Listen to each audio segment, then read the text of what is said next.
morning. Welcome or welcome back to my channel. I'm Divinity Ray, enthusiastically indie fantasy and romance author. And yes, I am starting over. I have a manuscript right now that is 90,000 words long, 90,352 words to be exact. And I'm not just starting over for funsies or for clickbait. Like, this is really something that I've been working on this project from my Shadowbloom series for about a year now. I would say off and on for a year, maybe closer to 6 months. And this story has grown substantially. Like, back in December of 2026, I was supposed to send it off for edits and everything and get it published by like May of the following year. But that didn't happen because I ended up suffering job loss. And then the anniversary of my father's cancer death came up, and it was just like so much unresolved and complicated grief that I dealt with for like, I don't know. I was in the pits for a while, and that was really hard. And it's just like, it's been a lot of life interruptions lately. It's so funny because I haven't made this mistake in years. Okay. I have not been confident enough to say this is going to be my year in years. And last year I had such a good like 6-month run that I was just like, okay, I think things are getting better and finally turning around for me. And I made the mistake of saying like 2026 was going to be my year. And girl, I've been getting curb stomped ever since. But one thing I really do regret looking back at my life, because I've had a lot of time to reflect, right, is the fact that I've like not documented this journey at all. I knew early on in my writing journey that I didn't want to be a traditionally published author. I knew I wanted to be an indie author. And I really didn't think that was worth sharing, because I think that when I look at the internet, it seems like a lot of people love aspirational content more than they like creative content. And I think I'm a creativity centered person and not like a status driven person. And it's not to say that the people wanting to be traditionally published are seeking status. That's not what I'm trying to put together. What I'm trying to say is that I think that the content that does well online is content where someone is working towards a big lofty goal, something that is seen in society as like a milestone, or something that props you up in life in a way that you can be recognized or rich or famous. And I just didn't see a reality in which people would be interested in watching me just grow in my indie authorship. I'm not querying, I'm not seeking an agent, I'm not trying to get a book deal. I'm literally just trying to write books, find readers, and see if my creativity could eventually one day support the next thing getting made. Another boundary I set around my writing, especially as an eldest daughter, like, I don't know if you've ever had this feeling, but like, I can sometimes feel like I don't have anything that belongs to me. It feels like my life has largely been in service of others, and also in service to treating everything like a project. Like, everything has to be profitable and productive. And if it's not that, then what is the value in doing it? And I've really been like distancing myself from that way of thinking, and writing has been something that is mine. It has been something that I haven't put the pressure on to perform any type of like survival for me. I never want the work to carry putting a roof over my head or food in my fridge. Like, the work itself should produce more work. Like, that's really what I want it to do. And I protect that fiercely. I think of my focus for writing and being more creative in this way, specifically as someone who's jumped into this career in her mid 30s, late 30s. I'm 37, by the way. I can't believe I'll be 38 this year. And for me, that's exciting. I don't really feel like aging is a bad thing. I think that I've watched too many family members go to the grave early to be worried about what people think about being 30 and doing literally just living life. It's literally just living life. And the way I think about it, it's so funny because, like, if you pass away at 37, people will be like, oh my God, she was so young. That's crazy.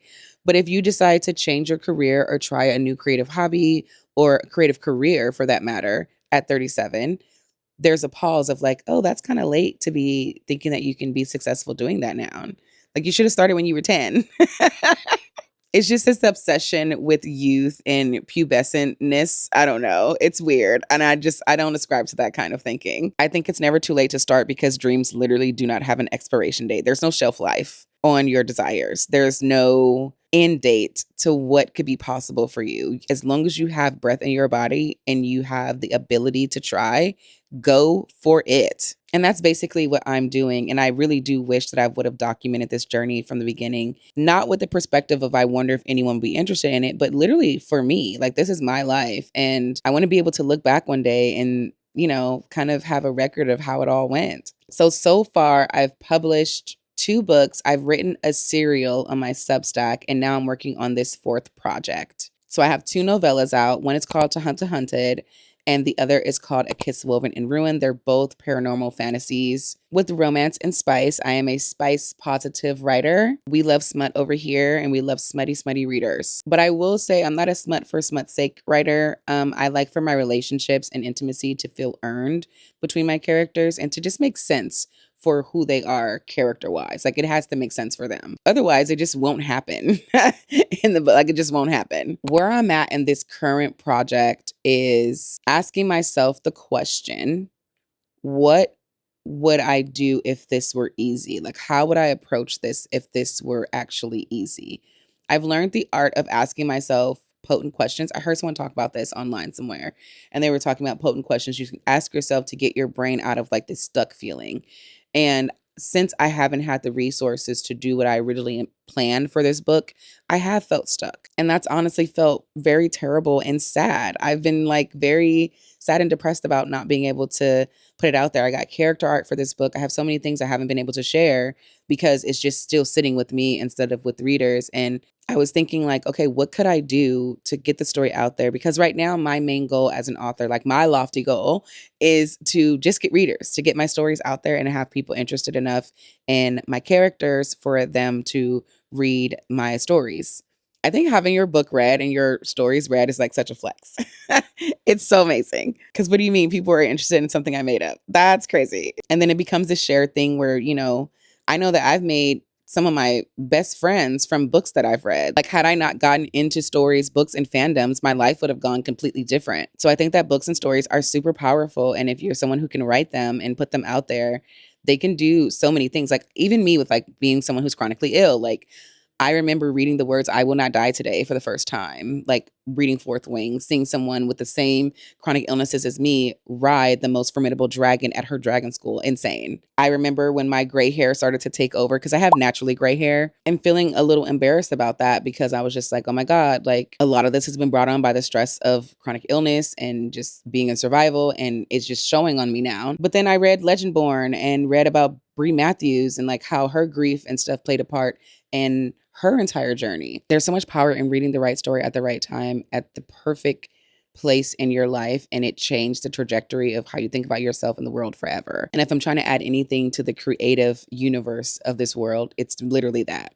Even with the story that I'm working on now, my female main character, her name is Ivy, and then my male main character's name is Thorn. These are just kind of like working nicknames that I have for them right now. I will be changing their names in the future. Well, I'm not going to say that because it's kind of a spoiler. Anyway, so Ivy and Thorn don't even live in the same realm when this book starts. This is a story about reckoning with being powerful in a world where you're just a girl who wants rest, and that world is calling you to be something bigger. How do you respond to that? Do you accept the call? Do you deny it? What is the responsibility of power? And what is the cost? It has some, I wouldn't necessarily call it enemies to lovers. I think that these characters want very different things when they meet and are thrust into an impossible situation where they're forced to deal with each other on a day-to-day basis. But as they get to know each other a little bit more, I think they start to see one another and the other, and that dissolves into something a little bit more romantic over time. This world is vast. It has multiple realms. I would say it's kind of edging on portal fantasy. There are realms within realms. It's kind of like a multiverse. I am nothing if not a Star Wars and Marvel girly. You see the Disney ears in the back. I am a Disney adult. This world also has shifters, demons, angels, monstrous little creatures, but it is very character driven and has a lot of heart. It's a queer normative world because I'm also a queer person myself. And I really write stories centering Black women as my main characters, making them soft yet powerful, and challenging the stereotypical tropes that we always get pegged inside of. So with all of that being said, I've been looking at this manuscript and thinking, what can I do to bring this story to life and to bring it to the readers that I'm trying to reach? And I thought about, when was the last time I was happiest writing? And I knew the answer before I can even finish the question. It was when I was writing my serial on Substack. So I thought, okay, I already have 90,000 words. And if my goal is just to reach readers, why wouldn't I put it out as a serial first and see if it has enough legs to become this big series and book? So that's what I'm going to be working on for the next couple of months, is just turning this story into a serial. And this time I think I'm going to do a little bit different because I learned a lot writing on my Substack a year ago that I couldn't have known going into it for the first time. So I'm going to take all of that knowledge and all of the things that I already have at my disposal and try to create a wonderful experience for new readers to come in and have new stories they can fall in love with. So that's my little intro. I'm actually recording this day 2 of me working on this project. And I can tell you right now, triage went a lot better than I thought it was going to go. I actually got some work done and was pleasantly surprised by something I did not see coming. So let's catch up with me yesterday. And today I'm going to get to work because the journey continues. So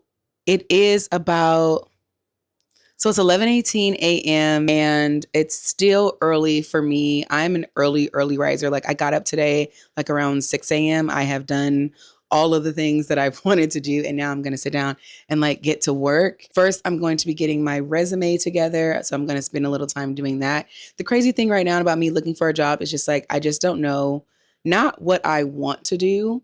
It's like what I can do. I'm someone who is chronically ill, newly disabled in ways that I wasn't disabled in a couple years ago. Like I've had chronic illness my whole life, but it's progressed to the point that it's debilitating. And I use like mobility aids now, and I can't really function physically in a lot of the ways that I used to be able to. I am disabled. So it's been such a learning curve trying to support my life as someone who's single, lives by themselves, and is the sole care provider for myself as someone with chronic illness. Like my last job was like really perfect for me because it was remote and in a space where I got to be creative and do things that I love doing. However, some things are too good to be true. And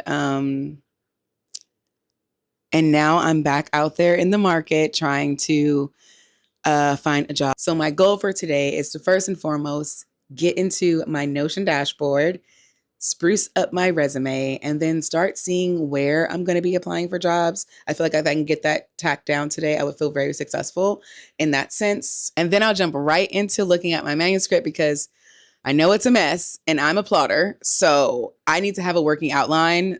It's a whole thing. I have a whole Notion dashboard just because I need to be meticulously organized.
Updating your vlog with your best friend on the phone.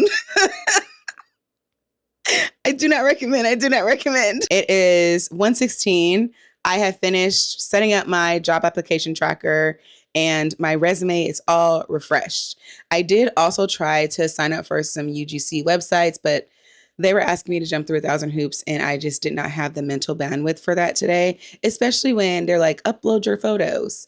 And when I try to upload my good photos and videos, it doesn't have the capacity for my photos or videos. You're literally a UGC website. Why can't I upload in my 4K 30 frames per second crispy videos? Because that's what y'all want.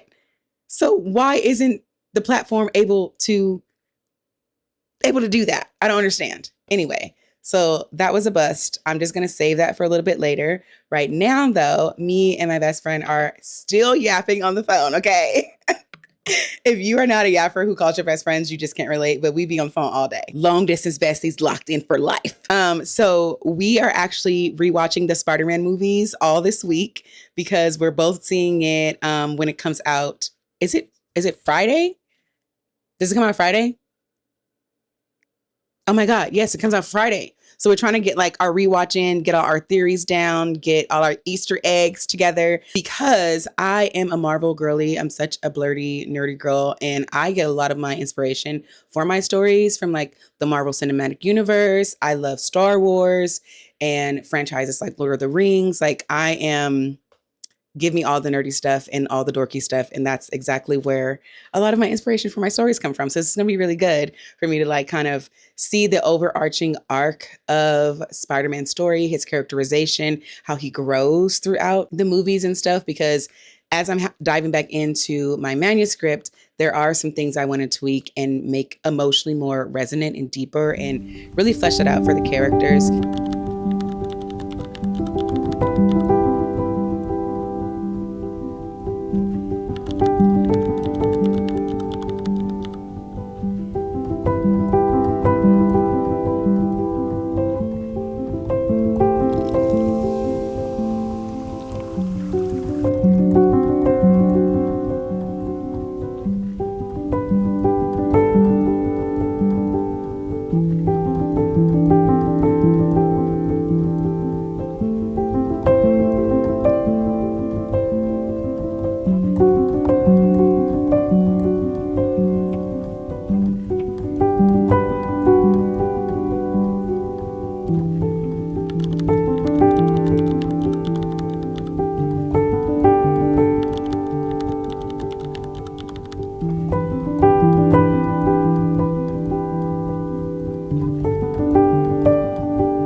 Okay, it's 5:30 p.m. I have an update.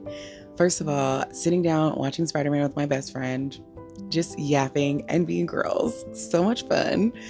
We had an amazing time just talking about the movie, getting ready for the new one coming out, and lots of theories and hopes and dreams for this new movie. Marvel, don't let us down. Don't let us down.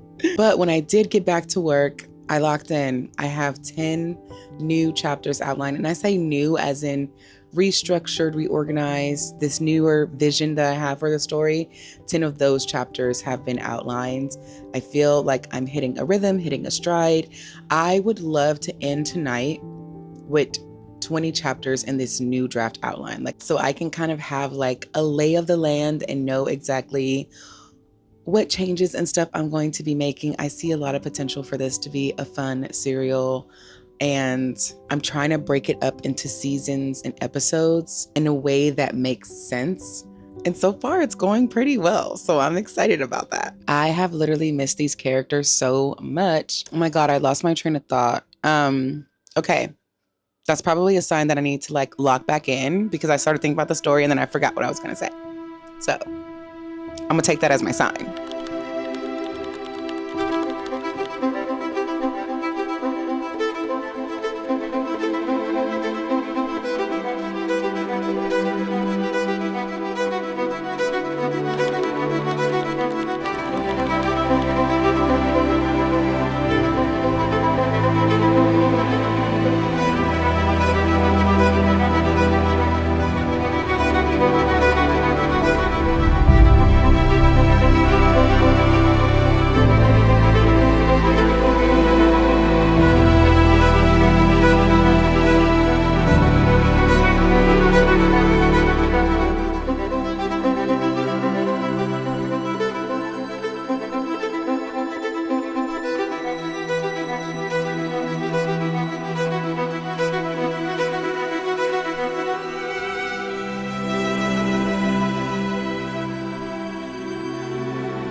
Listen.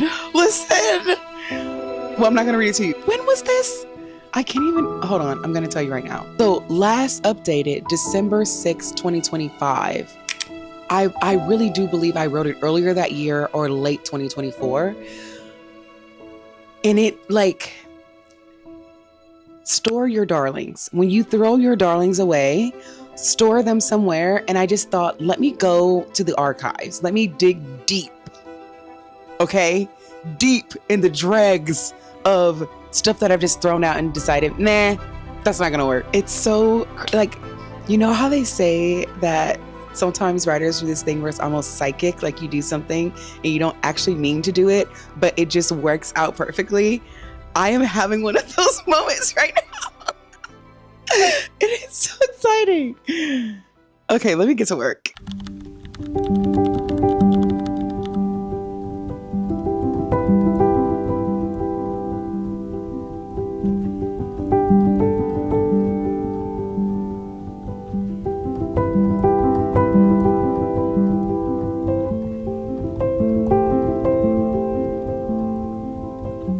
I am literally I'm so tired. I only made it to 8 o'clock.